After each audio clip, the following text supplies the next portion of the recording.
எந்த கலைஞனும் அவளை சிலை வடிப்பான், எந்த புலவனும் அவளை பாட்டில் வைப்பான். அந்த இயற்கையும் அவள் மேல் காதல் கொள்ளும், அவள் நினைவாலே என் காலம் செல்லும்.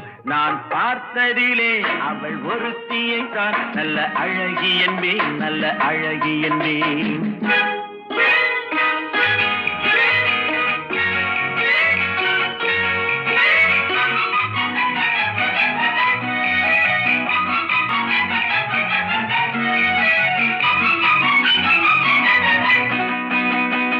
இடையோ இல்லை இருந்தால் முல்லை கொடி போல் மெல்ல வளையும், சின்ன குடை போல் விரியும் இமையும் விழியும் பார்த்தால் ஆசை விளையும். அந்த பூமகள் திருமுகம் மேலே குளிர் புன்னகை வருவதனாலே நிலவோ மலரோ